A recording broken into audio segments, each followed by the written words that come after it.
Now, to the gifting point, was gifting available back in 1999, or were these tools available while I was saving? Well, no, not in the early years. It was probably until like 2010 or so that these gifting tools started to surface. And when they did, I began to slowly, gingerly, ask friends and family to really forego those more traditional gifts and instead contribute toward Ben's account. So I did have the opportunity to try some of the tools out and to utilize them, but they were nowhere near available as they are today. So I'm excited to really be an individual who gives the gift of college through the types of gift cards that MEFA is offering. I give them all the time, every baby shower, every birthday party, every December holiday, I'm on it. And that's what I give because I feel it's probably the best thing that a family can receive. Hi everyone, and welcome to the MEFA podcast. My name is Jonathan Hughes, and we're bringing you this episode on the eve of the holiday season. And like we do every holiday season, we want to remind you that savings for the future makes a great gift. Whether that means a gift to a college savings account for a child, or money for an ABLE account for a loved one with a disability, financial independence and security is a great gift. And you just heard our guest on the show today talking about that. She's Gift of College Chief Operating Officer Patricia Roberts, and I'm really excited to finally have her on this show, and you'll see why when you hear our conversation. She is uniquely positioned to talk about all of these things because she's really lived all of these things, not just in her professional life, but personally too. Now, MEFA partners with Gift of College to offer MEFA gift cards in both physical and now digital varieties, and we'll talk about that, of course. We'll also talk about Patricia's personal story, including her work with Gift of College, her history with ABLE accounts, and her advocacy for college savings, including the book she wrote on the topic, and my favorite touch, of course, the value of a philosophy degree. So I will be back after the interview to wrap things up. Now, let's meet our guest. I'm Patricia Roberts, Chief Operating Officer at Gift of College, where we make it very easy for individuals and employers to invest in the futures of those they care about. Beyond my extensive professional experience with 529 plans over 25 years, I have a close personal connection to the topic of saving for college and disability expenses. And in my favorite role of all, I am the mom of a Clark University graduate not too far from you in Worcester, Massachusetts. Can you just let everybody know how MEFA and Gift of College work together and what we do and what's new that we have to offer? Absolutely. I'd love to just tell you a bit about Gift of College, a bit more about it, because it'll make more sense when I describe the exciting news about Gift of College and MEFA. So Gift of College, through a platform, an innovative platform, enables friends, family, employers, and others to contribute with ease to 529 college savings accounts, ABLE disability savings accounts, and student loan accounts of individuals they care about. And how is this accomplished? By two ways. One, gift cards, which we're going to talk about with respect to MEFA.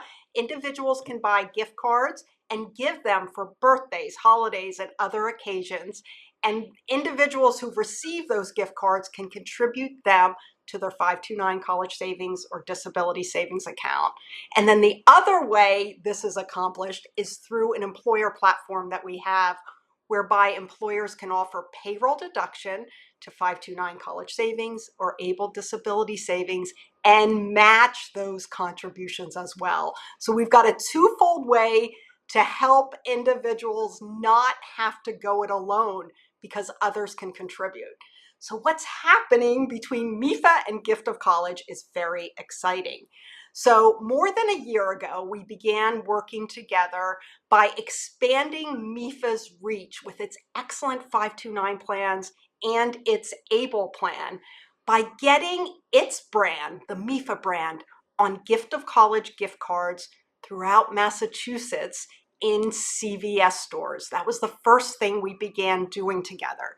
So these gift cards can be found at various CVS stores in Massachusetts, and they can be purchased by gift givers as an easy gift to give and given to those they care about and redeemed into one of MEFA's 529 plans or its ABLE plan, Attainable.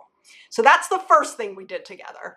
And you have a copy of one of those cards, right? I do. Let me show you. When I was last in Boston and saw you, Jonathan, I went into a Stop and Shop, which is going to be part of our additional news, and found this gift card. So it's a Gift of College gift card, co-branded MEFA U Fund, MEFA U Plan, MEFA Attainable.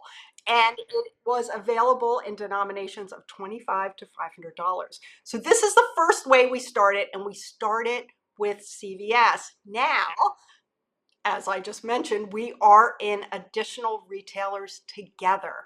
So in Massachusetts, not only CVS now, not only many CVS stores, but also Stop and Shop and Cumberland Farms. So these gift cards can be found at a number of retailers in Massachusetts, and we're very excited about that. So that's part one, the expanded retail footprint, getting your wonderful brand out to consumers throughout your state in this way. The other exciting news is an online shopping cart on MEFA.org. And Jonathan, I'm sure you can make the link available in the show notes. Certainly will. Okay, do that. But through that, individuals can buy digital gift cards or e-gift cards for this very same purpose. So some may prefer to go shopping and have something tangible to give. Others may prefer to simply go online and select an e-gift card, a MEFA e-gift card to give to individuals they care about for special occasions coming up. So that is a very new development. The images that are available on these digital gift cards are absolutely adorable. They are suitable for all sorts of celebrations. And there is one in particular that is very fitting for a recipient who has an ABLE account as well. So that's what's happening with MEFA and Gift of College, and we couldn't be more excited about it. That's great. Since you mentioned ABLE accounts a couple of times, can you just talk about what an ABLE account is and how this could be used? Sure. So much like a 529 college savings account, an ABLE account is a tax-advantaged way to save for a particular purpose. While the 529 account's particular purpose is education and primarily higher education, although it can now be used for K to 12 in certain instances, the ABLE account's primary purpose is to pay and save and pay for disability-related expenses. So those expenses can be extremely broad for an individual who has a significant disability, which began before age 26 currently, but as of the first of the year, it's for anyone with a significant disability subject to certain conditions that began before age 46. So how do these accounts work? So individuals who qualify for them, and it's really self-substantiating. It's significant disabilities, those that are not likely to be easily overcome, those that interfere with activities of daily living. Individuals who receive SSI or other forms of assistance are eligible, and certainly medical certification could be received by individuals for their own documentation in order to be deemed qualified to participate in an ABLE plan. But what those individuals can do is at last have money in their own name that is not at risk of interfering with other benefits they receive. Jonathan, you may know I have a brother with a developmental disability. His disability began well before age 26, actually at birth. And for years, he could never have money in his own name because if he had more than $2,000, he was at risk of having his Medicaid and some other benefits potentially reduced. That now has ended with the introduction of these ABLE plan accounts nearly 11 years ago. So now individuals can save up to, I believe, $100,000 in an account that they own and not fear the loss of these other benefits. So that's tremendously valuable. And what can they pay for with these accounts? Really, almost anything that enhances their health and well being. Certainly, that could be education if they were so inclined to pursue some form of education, but it could also be assistive technology, automobile, housing, food, home care services, professional services of other types, really anything that they need to keep the quality of life enjoyable for them and to keep them healthy. So I'm really excited about these ABLE accounts. Not enough people know about them, but the fact that these gift cards that you now have co-branded and expanded in Massachusetts can be used for them, I think we're going to get more participation and more support for those with disabilities. And I couldn't be happier about this. Yeah, I certainly hope you're right, and I think you're right as well. And I want to thank you for talking about your own personal experience. And I wonder if you could, you know, talk about, you mentioned before being a mom of a Clark University graduate. What was your experience, your personal experience in saving for college? And, you know, I don't know if this was sort of, if gifting was an option at this point, or, what personal experience do you have with either gifting platforms for 529 or attainable or able, excuse me.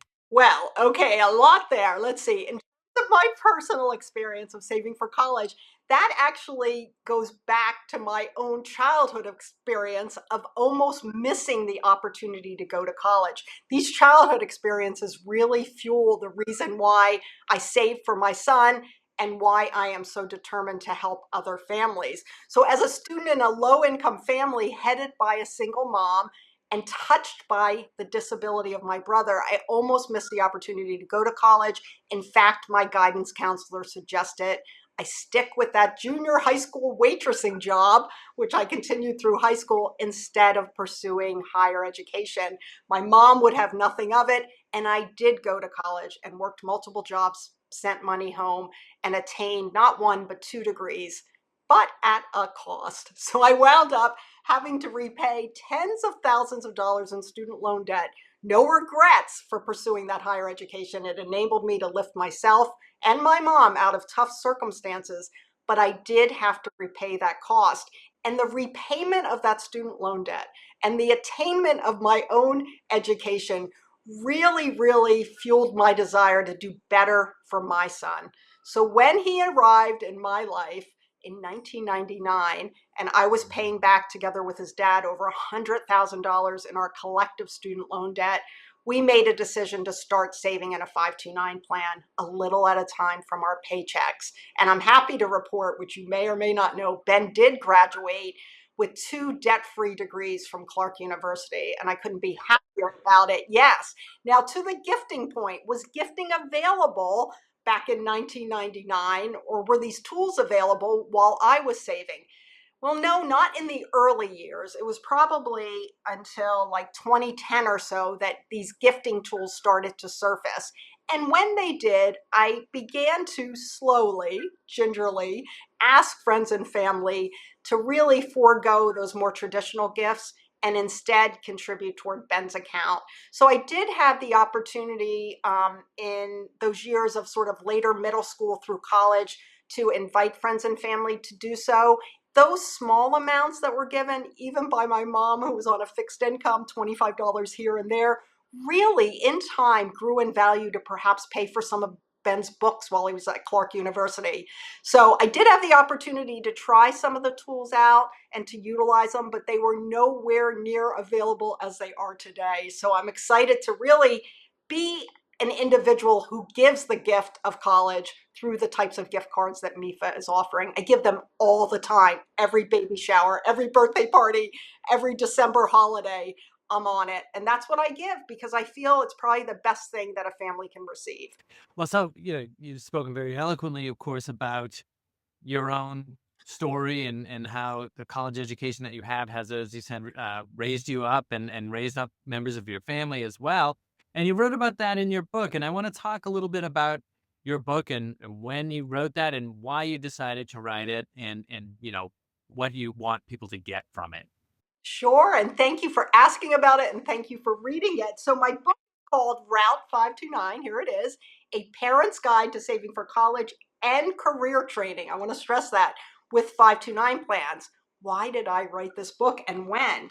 Well, I found myself during a period of social distancing, you'll remember it, in 2020 with some extra time on my hands. And I wasn't inclined to start baking sourdough bread or doing some of the other activities that people were succeeding so greatly at.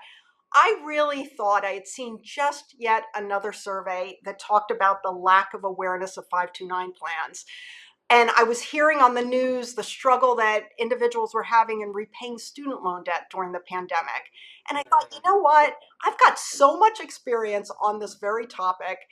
I've got time on my hands. I've got a student that's about to enter his senior year and graduate debt free. Why don't I use this time, if not now, when, to educate other parents in very easy to understand terms about what these 529 plans are?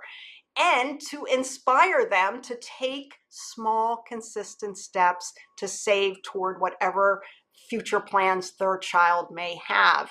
And in doing so, I informed families about the ability that others could contribute to these accounts.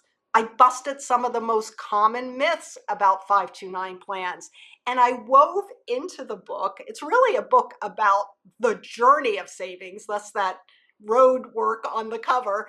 I worked into it a bit about my own personal journey and the journey of others, with their permission, who I know well, how they went about saving. No one's journey is the same, but I believe the information I offered is easy to access, easy to understand, and I believe it's making a difference. At the end of every chapter, I do key takeaways. I'm envisioning a busy working mom or dad reading the book, setting it down, maybe running after a toddler. I made it easy for people to remember exactly what the key points are in the book, with lots of visuals. You'll remember that there are lots of visuals and a really touching foreword written by my son Ben about his experience of growing up in a family, prioritizing the savings, driving a 25-year-old car, which literally got him to and through college. We never bought another car during his childhood.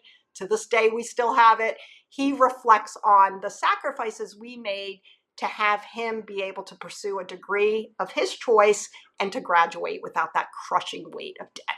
I mean, that in and of itself is impressive that, your son really does feel the value and the weight of everything that he has from his education and what you gave up, or how you finance his education as well.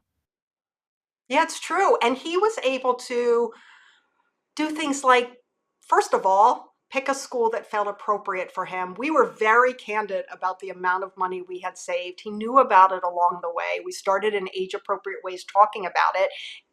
When it came time to tour colleges and to consider options, he knew how much we had saved. So he had a good understanding of what his circumstances would look like after college. If he went to a school that we couldn't quite afford, he knew he would be borrowing or perhaps serving as a resident advisor or working multiple jobs. But he picked the school gladly that was the best fit for him, and it was a good financial fit for our family as well. But he was able to pursue unpaid internships while he was in school because he didn't have to worry so much about summer money contributing towards fall courses. He was able to volunteer on campus and off campus in his community there in Worcester. He was also able to study abroad and study something that interested him most. Those were the options that planning ahead provided him. And I'm so glad that he reflected on it and shared that in my book. I think he was the perfect person to write the foreword. Yeah, and congratulations on that once again. And you're a very eloquent and effective advocate for saving for college and for higher education in general. I want to ask you how you entered this field. Sure. So I mentioned to you that I obtained both an undergraduate degree, and a number of years later, 6 or 7 years later, I pursued a law degree at night while working full time.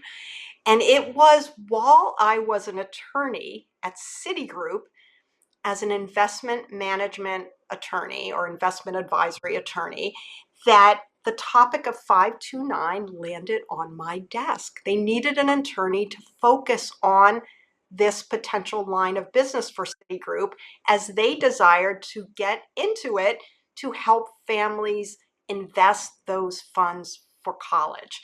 And I happened to be expecting my son at the time. I happened to be repaying over $100,000 in student loan debt with my husband. And I couldn't imagine a better assignment landing on my desk. So that's how I first got into 529 plans. That was 1998, or maybe a little bit before then. But my expertise began to develop then. And it's been so rewarding to work not only as an attorney, but then on the business side at Merrill Lynch and AllianceBernstein Investments to help form a really impactful philanthropic platform here in New York City called New York City Kids Rise, through which over 250,000 public school students now have seed money for college, and then to move on to Gift of College and to help in this way. I really feel like I've gone full circle as someone, challenged to pursue higher education, challenged to pay back my own debt, able to save for my son and see him graduate debt free, and now able to help so many others do just that.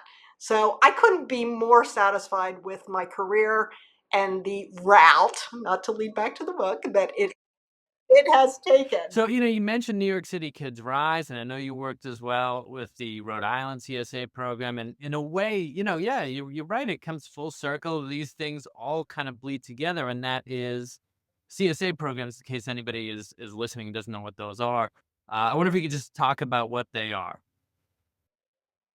Yeah, so these are programs designed in different ways by either states or communities, I guess municipalities, sometimes nonprofits.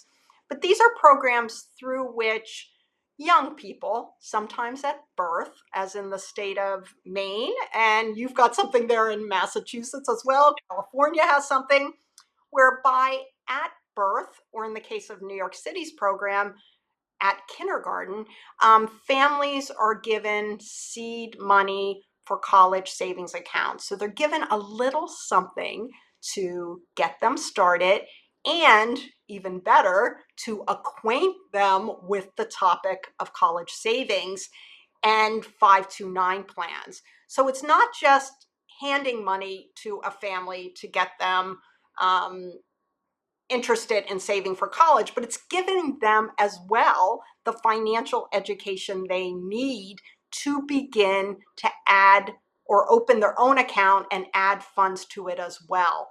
So these programs have been around for a number of years. I think Maine told us at that recent event we were at together, Jonathan, that their youngest recipients are now in high school, about to graduate. I know California has some graduates as well, but it's being studied what impact these accounts are having. And it does seem that even modest amounts of initial savings that families do add to can really make a difference in a child's outlook about their future and their success in pursuing and attaining some form of higher education. So I'm really happy to have been involved. I launched the Rhode Island program on July 1st, 2010. It was called College Bound Baby. And then in 2017-18, helped design and launch this New York City Kids Rise program, which has been so successful. Really very satisfying and a great way to acquaint individuals who may never have heard about a 529 plan, may never have aspired or thought their child could aspire to college, to get them thinking along different lines and planning a little at a time for their child's future.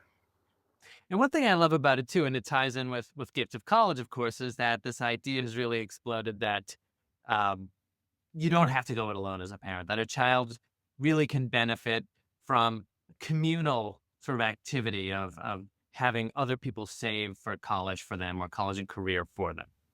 It's right. You don't need to go it alone. And I think that that is one of the most reassuring aspects of the messaging that you are relaying at MEFA by offering all of these many ways to contribute towards someone else's account. And it's exactly what I get across in my book. It's exactly what I speak to people about. Getting the account open is important, beginning to fund it in whatever way you can on an automatic basis, preferably, and then getting that circle of support involved is so very important. And I love that your organization is really getting people aware of the many different ways they can do that. And of course, we're very excited by our partnership with Gift of College. You're helping us to do that very, very effectively. So thank you. I want to finish with one question because I know, knowing you, and I know you mentioned a couple of degrees that you had. Um, One thing that parents always ask about, or students always ask about, is they're maybe hesitant to study a particular major or to choose a major. They want to know, is it worth it? Is a college degree worth it? Um, if you don't get a job in the field in which you got a degree. So bearing that in mind, and I always tell them it is, but what was your initial degree in? Sure. So, my initial degree, my undergraduate degree, is a Bachelor's of Arts in both philosophy and political science. Now, those are two degrees where it's not necessarily clear exactly what career path you would take, but they're wonderful degrees to help you develop skills that could be beneficial in many different careers. Yeah, I was wondering if you could tell, because people always sort of joke about philosophy majors. I know you're going to make a lot of money with that philosophy degree, but having an actual philosophy major here who has done extraordinarily well, I wonder if you could just sort of tell us a little bit about maybe what you learned in with your philosophy major that would help you in your life or in your career. Sure. Well, certainly with studying philosophy, there's an incredible amount of reading and thinking and writing and discourse. Um, Certainly, I refined my critical thinking skills and developed really quite a bit of clarity, which helps me to this day. Communication and persuasion skills, when you're a philosopher, those come into play, and certainly in political science. Ethical judgment, certainly in philosophy, we think a lot, and we hope in political science as well, we think a lot about ways of being in the world and making judgments about who we show up as and what we're doing. And also, I think both of those degrees helped me to really think about making an impact in the world in some sort of meaningful way. Since both led to a law degree, that's just the icing on the cake. I mean, I use my legal skills every single day. Even though I'm no longer practicing law, I have kept that license active. And there's not a day that goes by that I'm not thinking in a fashion that I learned in law school. And the legal profession as well helps you to um, negotiate well with people, find commonality of interest, which is so essential no matter what you're working on, and reach conclusions that serve really a broader audience well. And those skills have helped me so much in really every aspect of the work I now do. I feel like I am a very effective advocate for these programs that I believe so deeply in, these programs that have helped my own family, my son, my brother, right, with the disability account, and the gift cards and the gifting tools that you've developed that can help people as well pay down student loan debt. We didn't talk as much about that, but those gift cards and your platform can help with that as well. So for those who weren't able to save in advance or didn't save quite as much, you could give a gift this holiday season for someone attempting to pay back the debt. So is education worth it? Yes. I think most every form of post-secondary education is worth it. It does not need to be a college degree. And as you and I both know, 529 plans have been expanded through the years. Most recently, through the Tax Reconciliation Act in July 2025 to cover many, many forms of education, now non-degree credentials, certificates, continuing education, licenses. I think education is always valuable. I think if you don't know what you want to do and you're really uncertain about pursuing it, it may be wise, given the cost, to take a pause, take a beat, perhaps take a little time to think about what that might be. Sometimes students take a gap year, could also start at a very inexpensive school or with an inexpensive form of study till you sort of get your feet wet and start deciding what it is that interests you most. I feel strongly no family should be pursuing education that they truly, truly can't afford. Certainly student loans in manageable amounts seem to be okay for families, but if people are getting into incredible debt to pursue a particular degree that they may or may not use in the end, that can be concerning. So I say, yay for education of any sort. Be thoughtful as a consumer about what you pursue and when you pursue it, and then be open to the many possibilities of where that education may take you. It may be an unexpected path that you may not have thought of. It could be an internship during college that leads you in a different direction, or that first job that you got just to get a job that ended up sparking some interest in a field you had never thought of. But education will always be a good investment in my view, but enter it thoughtfully and don't overspend if you can do so, and get others to help you. Well, I would agree that you are a very effective advocate for education. And if anybody's listening and didn't know that by now, they do. So before we go, if that person who just heard you speak so eloquently about this is interested in college gifting for the holidays or for any other occasion, how do they do that?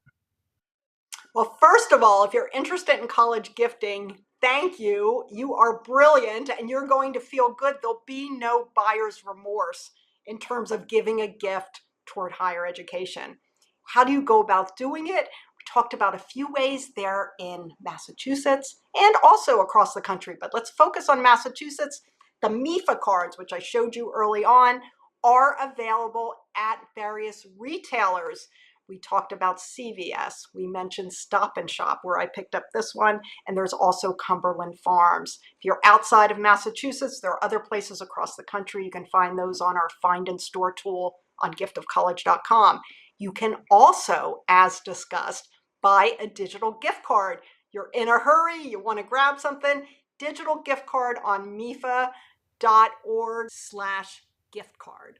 That's another possibility as well. But whatever you do, whether you're handing it to a child, you're sending it via email, you are making a very good decision. It's a win for you. It's a win for that child's parents or that disabled individual's family. And certainly a win for the recipient for having a brighter and less stressful financial future thanks to you. So go for it. All right. Thank you so much, Patricia. I really appreciated having you on, and everything you had to say was so valuable. And I'm just really glad after so long to have you on the show. Thank you for inviting me. It's been a pleasure, and I hope I'll be back at some point. I'm sure you will.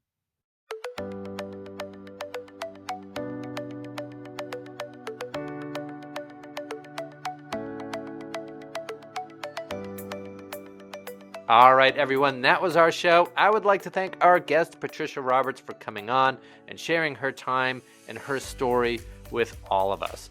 I truly enjoyed this very much, Patricia. I hope to have you back on the show soon. And folks, if you liked what you heard today or what you saw today on the show and you want to hear more from us on planning, saving, and paying for college and career readiness, well, then follow the show. And you can do this wherever you find your podcasts. And just as important, please remember to leave us a review. It just helps us to keep doing what we're doing and getting this show out to folks like you. I would like to thank our producer, Sean Connolly. I would like to thank Meredith Clement, Christina Davidson, Lauren Dans, Lisa Rooney, and AJ Yee for their assistance in posting the show. And once again, my name is Jonathan Hughes, and this has been the MEFA Podcast. Thank you.